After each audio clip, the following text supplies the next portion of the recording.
Nahmaduhu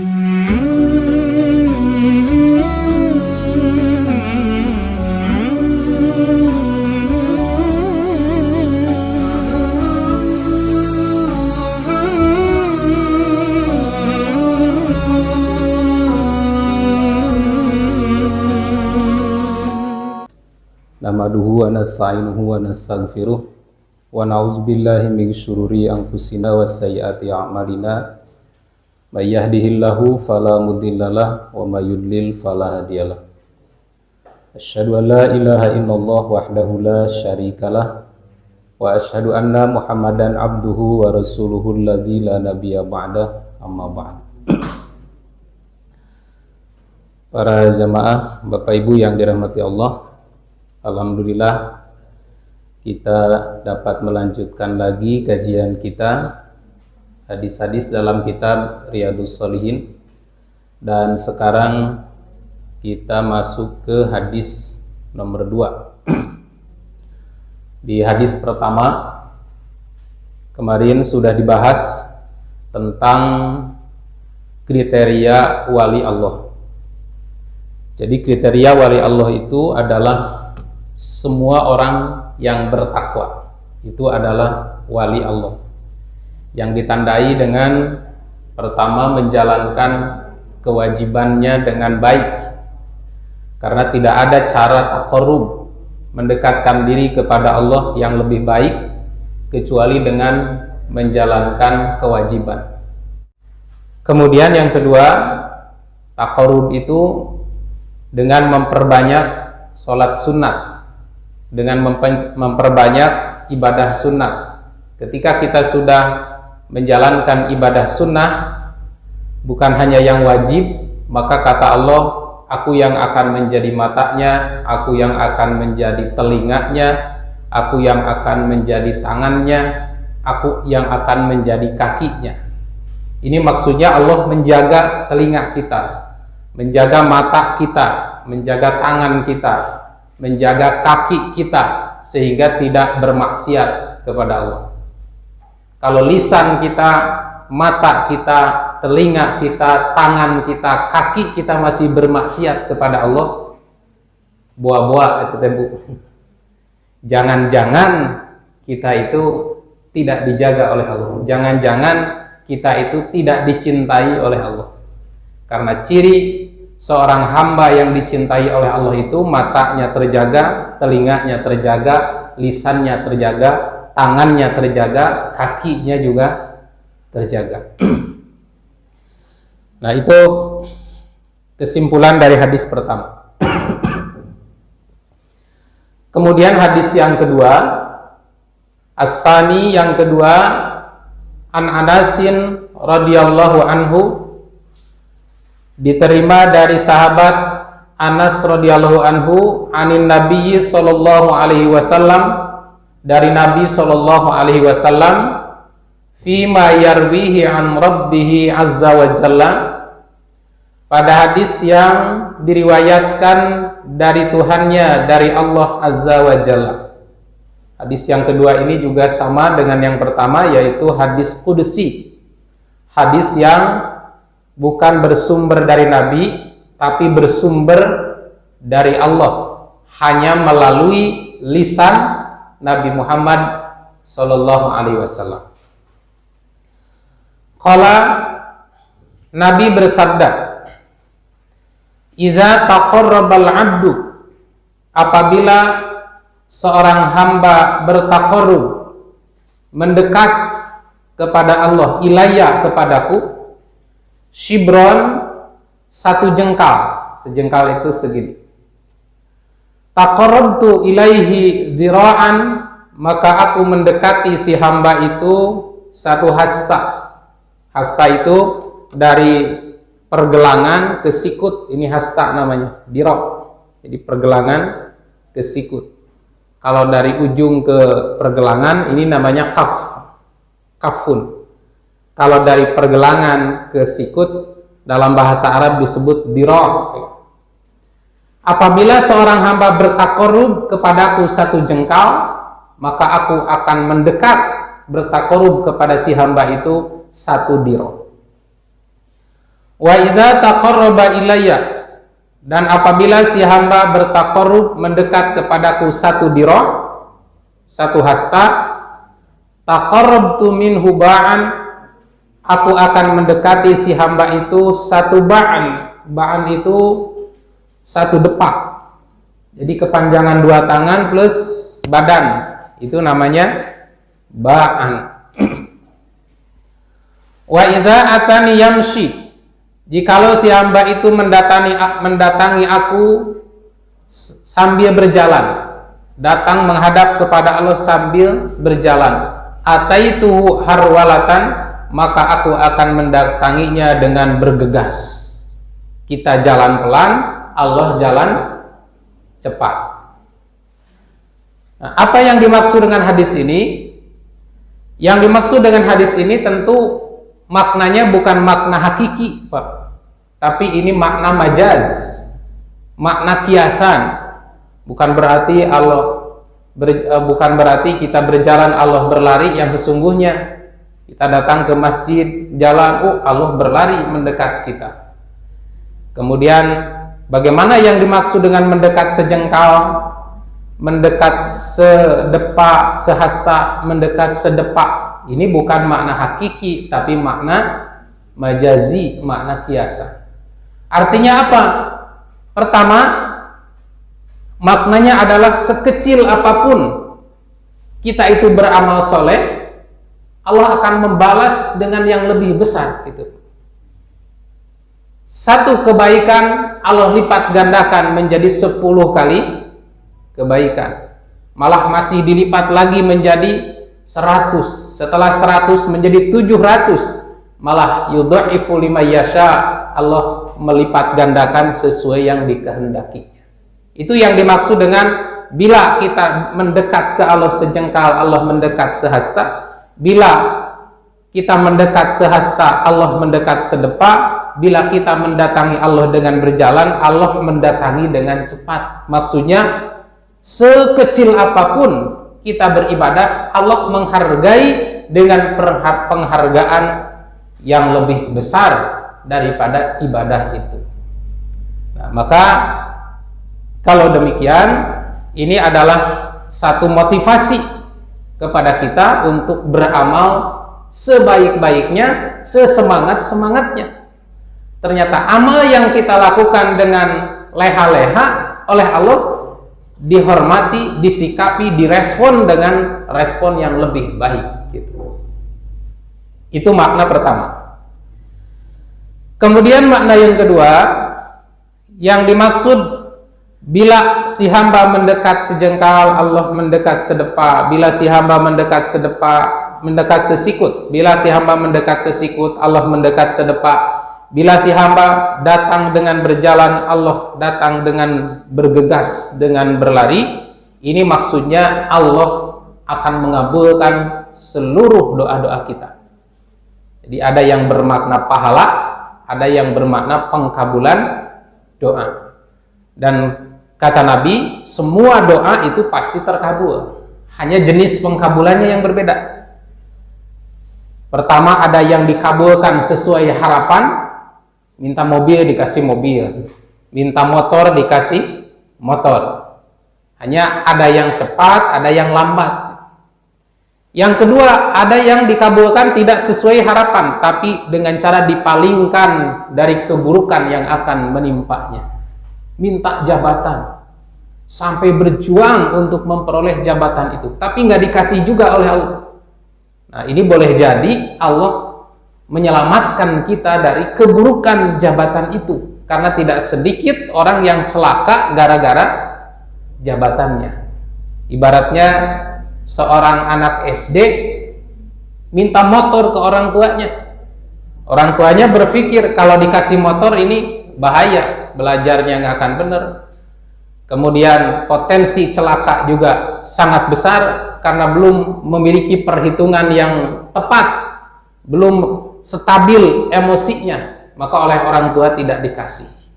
Dengan tidak dikasih bukan berarti tidak dikabulkan permohonannya, tapi menghindari bahaya yang lebih besar. Kemudian yang ketiga, Kata Nabi, doa itu pasti dikabul, tapi boleh jadi ditunda pengkabulannya, tidak diberikan di dunia, tapi diberikan di akhirat. Kenapa diberikan di akhirat? Kan butuhnya juga sekarang. Jawabannya, kumaha Allah we, Pak. Wallahu a'lam bishawab. Allah lebih tahu mana yang terbaik untuk kita. Jadi intinya semua doa terkabul. Nah, itu makna yang kedua dari hadis ini. Dan inilah salah satu di antara motivasi agar kita bersungguh-sungguh beribadah kepada Allah. Ternyata sejelek apapun, sekecil apapun ibadah kita direspon dengan respon yang sangat baik oleh Allah, diberi penghargaan dengan penghargaan lebih baik dari amal kita. Kemudian hadis yang kedua, yang ketiga, as-salisu yang ketiga, an Ibni Abbasin, dari sahabat Ibnu Abbas radhiyallahu anhuma, qala, berkata, qala Rasulullah sallallahu alaihi wasallam, Rasulullah sallallahu alaihi wasallam bersabda, ni'matani maghbunun, ada dua macam nikmat yang keduanya disia-siakan, fihima, pada kedua nikmat itu, kasirun minan nas, oleh kebanyakan manusia. Kata Nabi, ada dua nikmat maghbunun. Maghbunun ini asalnya, arti asalnya tertipu karena perdagangan. Nah, yang dimaksud dengan tertipu dengan dua nikmat ini, maksudnya tertipu karena tidak menggunakan nikmat sesuai dengan perintahnya, atau tidak memberikan hak terhadap kenikmatan yang diberikan itu. Apa kedua nikmat itu? Pertama, as-sihhatu, nikmat sehat. Yang kedua, wal faragh, nikmat sempat. Memang nikmat Allah itu banyak. Ada berapa nikmat Allah?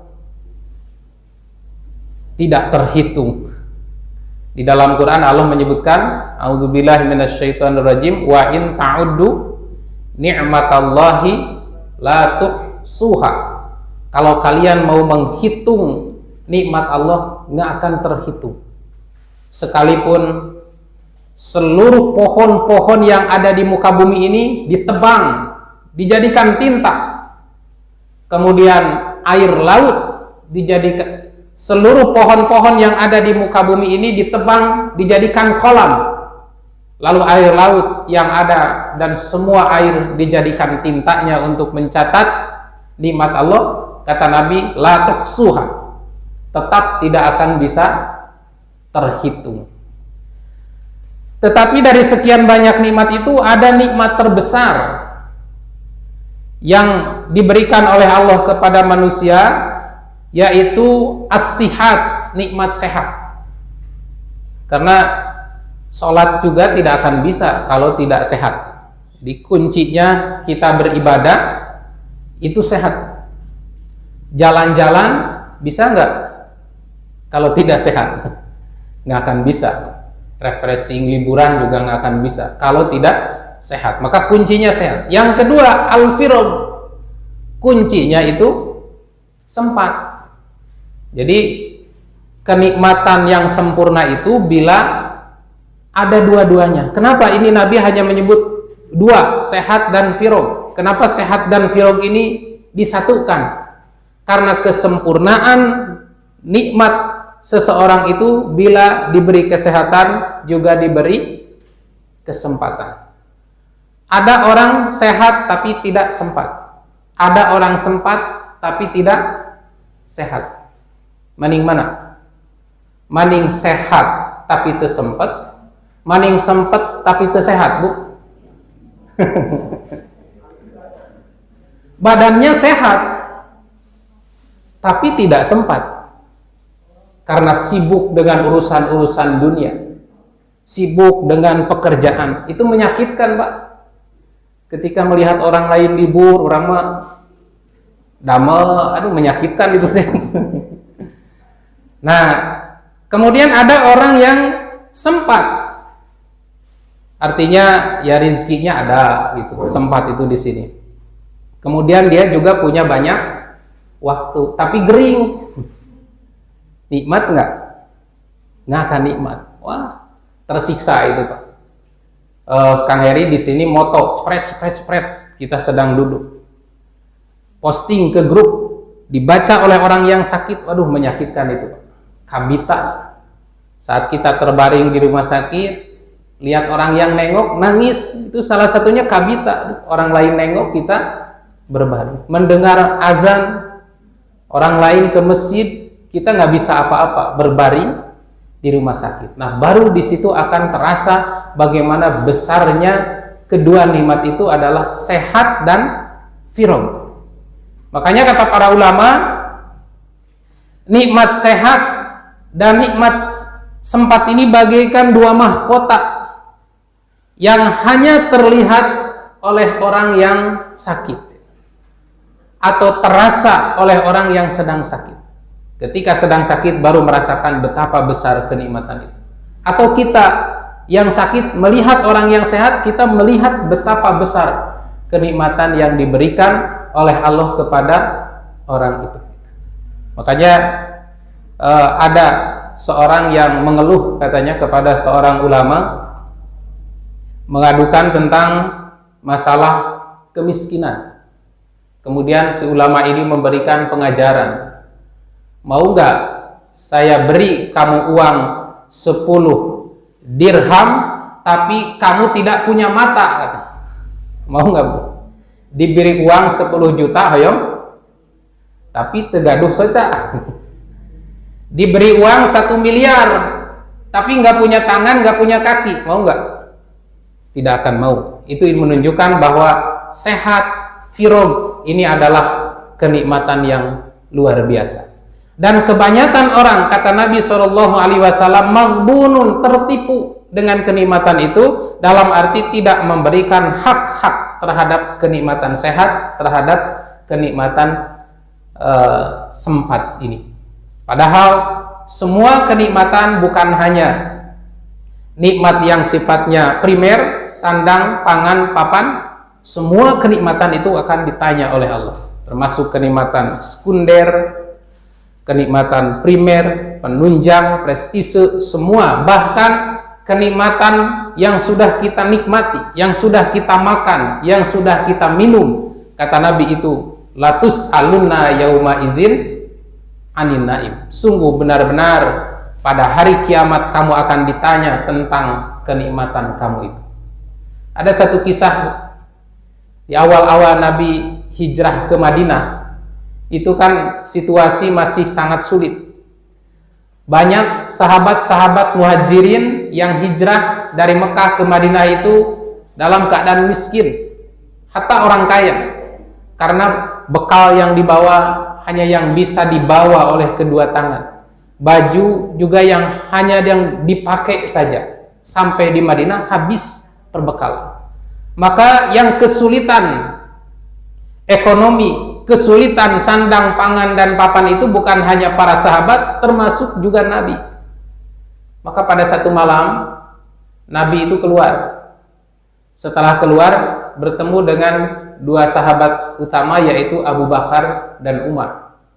Kata Nabi, wahai Abu Bakar, Umar, apa yang menyebabkanmu keluar malam-malam? Saur urang mah wayah kieu keluar aya naon? Kata Abu Bakar dan Umar, ya Rasul, saya lapar. Ini hadisnya diriwayatkan oleh Imam Muslim. Ya Rasul, saya lapar. Kata Nabi, saya juga sama. Jadi Abu Bakar, Umar termasuk Nabi keluar malam hari karena lapar, nyari makanan. Kemudian saat itu Nabi memberikan solusi, ayo kita nganjang, kita berkunjung ke rumah salah seorang sahabat. Jadi bukan ke rumah makanmu, tapi nganjang ke rumah orang lain. Barangkali kita akan mendapatkan jamuan makan di rumah itu. Maka rumah sahabat yang didatangi itu adalah rumah sahabat Abu Ayyub Al-Ansari. Ini rumah sahabat yang pertama kali disinggahi oleh Nabi pada saat Nabi hijrah ke Madinah. Karena waktu itu ketika Nabi hijrah ke Madinah, para sahabat berebut, orang Madinah itu berebut. Unta Nabi itu pada narik. Kata yang ini di sini ya Rasul, kata yang lain di sini ya Rasul nginapnya. Dan semua orang-orang kaya Madinah itu berlomba memperlihatkan kelayakan rumahnya untuk disinggahi oleh Rasul. Nah, disitulah terlihat kebijakan seorang pemimpin. Nabi tidak mau mencederai rakyatnya, Nabi tidak mau mencederai siapapun, lalu Nabi menyampaikan jawaban dengan bijak. Kita serahkan saja ke unta. Jadi kumaha ontawe. Di mana unta berhenti, disitulah saya menginap. Maka di situ sahabat semuanya menunggu di mana ini unta berhenti. Jalan unta itu. Sudah hampir berhenti di satu rumah, sudah senang sahabat itu. Ternyata masih jalan lagi. Sudah hampir berhenti di salah satu rumah, unta masih jalan lagi. Dan tiba-tiba unta itu berhenti di depan rumah seorang sahabat yang bukan sahabat terkemuka, juga bukan sahabat kaya, yaitu sahabat Abu Ayyub Al-Ansori. Kemudian menderum, ngineplah Nabi di situ. Nah, sehingga saat Nabi lapar malam-malam nggak ada makanan, datang lagi ke sahabat Abu Ayyub Al-Ansori. Ketika sahabat Abu Ayyub Al-Ansori melihat Nabi datang bertamu, luar biasa senangnya. Kata sahabat Abu Ayyub Al-Ansori, tidak ada yang lebih istimewa, kedatangan tamu yang lebih istimewa kecuali aku, yaitu kedatangan Rasul, Abu Bakar dan Umar. Ini sahabat utama, ini presiden dan wakil presiden istilahnya kalau sekarang. Kemudian Abu Ayyub itu menjamu Rasul, menyuguhi Rasul dengan kurma kering, kurma basah, bahkan sampai menyembelih seekor kambing. Malam-malam dimasakin kambing. Lalu Nabi, Abu Bakar, Umar makan. Nabi, Abu Bakar dan Umar makan dengan lahap sampai kenyang. Setelah kenyang, lalu Nabi mengingatkan kepada Abu Bakar dan Umar, walladzi nafsu Muhammadin biyadihi, sungguh benar-benar diriku yang berada dalam genggamannya, tidak ada yang mengeluarkan kita semua hingga datang bertamu ke rumah Abu Ayyub Al-Ansori ini kecuali motivasinya karena lapar. Dan saat ini Allah memberikan nikmat kepada kita berupa jamuan daging kambing, kurma kering, kurma basah sampai kita kenyang. Lalu Nabi mengingatkan, latus alunna yauma izin anin naim. Sungguh benar-benar kamu akan ditanya dari kenikmatan yang telah kamu nikmati ini. Surat apa itu, Pak? At-Takasur. Alhaqumut takasur hatta zurtumul maqabir kalla saufa ta'lamun summa kalla saufa ta'lamun kalla law ta'lamuna ilma yakin la tarawuna jahim summa la tarawunnaha ainal yaqin summa latus'alunna yauma izin 'anin na'im. Sungguh benar-benar kamu akan ditanya dari kenikmatan yang kamu nikmati hari ini pada hari kiamat. Jadi kalau bapak, ibu sekarang buat terang sampai nikmat, sampai kenyang, nanti ditanya itu, Pak. Dipakai apa tenaganya? Ibu nggak baso, wah lahap. Kan ibu-ibu makan baso wae. Lahap, nikmat, puas. Ingat, latus alunna yauma izin aninaim. Nanti ditanya itu tenaga baso dipakai apa? Dipakai beribadah atau dipakai sekedar bermaksiat atau dipakai sekedar dibuang-buang waktunya. Nah, itulah yang dimaksud dengan dua kenikmatan yang manusia banyak tertipu dengan kedua nikmat itu, as-sihhatu wal firagh. Pertama nikmat sehat, yang kedua nikmat sempat. Maka kenikmatan ini oleh Allah diberikan kepada kita bukan cuma-cuma, tapi Allah berikan untuk diisi, diberikan hak-haknya, dipakai beribadah.